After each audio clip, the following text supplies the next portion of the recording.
survey sa ato din is WS batong sa dang survey ha nga ang pangutana unsa may imong tan-aw sa Pilipinas sa corruption. Sa to small ba to ana marami o napakarami. 84% dito ni pili sa napakarami. Ngayon, kumpara 3 years ago o karon, ay may mas taas o corruption. 77% ni pili nga karong yung present time, mas taas yun kayo ang corruption compare 3 years ago. So mga igsoon, mismo kita nakakita ni ana. Pero unsaon man pagpangayo og hustisya, transparency, accountability, kamatuoran niining corruption adto tas Ginoo. Himuon natong maampuon, himuon nato nga madasigon. Nga hinumduman nato ang mga katingalahan nga gibuhat sa Ginoo nato dinhi sa Pilipinas. Una, gitagaan tag independence. Ato nang gi-charge sa Ginoo ang atong independence. Nagbuhis og mga kinabuhi ang atong mga katigulangan para naatay independence. Pero na pulihan po ito martial law. Naghimo na sa tag people power, rosaryuhan, pag-ampo ang gihimo sa EDSA. Kung sa may nitabo, nawagtang ang amahan aning ato karong presidente, nagtong senior, nagmaya ang Pilipinas ato, katingalahan na sa tong nahimo. Apan no nakaikyas batas corruption? Wa takaikyas, gikuptan giapuntas corruption. Karon basig mo resulta sa this people power, mawagtang sa nini arong atong present nga presidente. Basig ang mapuli, maora gyapon.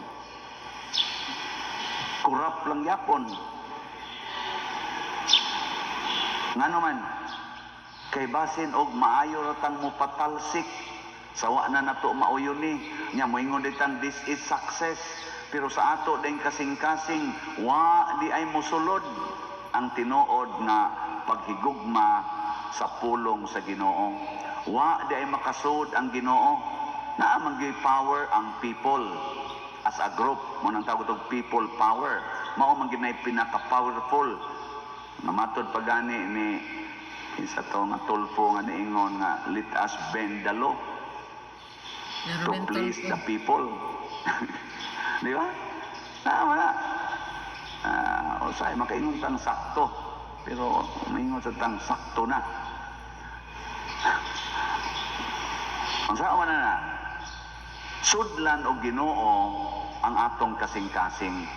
Ug mamili tag mga tao nga ipuli aning ni aron mga kurakot kaayo. Mga tao nga naay Ginoo. Ayaw ng mga taong way Ginoo. Silingi ay mong tupad. Yung nanaa kay Ginoo. Naay Ginoo. Naang. Unsa may timaan sa dunay Ginoo o nasudla na Ginoo. Dili ang kawatan. pinakauna gyud. Dili traidor. Muangkon sa iyang sala. Dili hudas.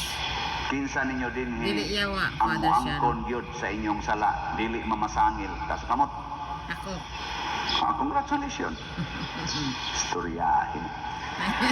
Isang asawaha din nga muangkon gyud iyang sala ngadto siyang bana. Tas kamot. As. Ay pamakap. Nawa na ni isa kayo.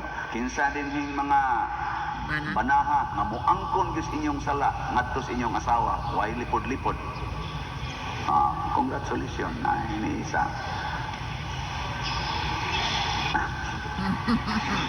Kinsa ninyo dinhi ang dunay 300 pesos ta sa kamot. Nawa gini sa hadlok na magpapalitog slat. Wa mo 300 pesos sa inyong balay.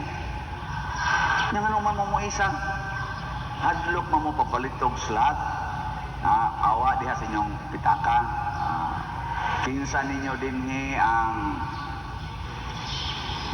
Mo-greet na kong happy birthday. Nasa kamot. Ibaw na ra ba mo kung sa'y dangatan ninyo mo-greet mo na kong happy birthday. Mupalit yung mo lahat, labing minus 300. Niya og challenge gani, 6,200. Kay 62 na korong November 24. Oh, happy birthday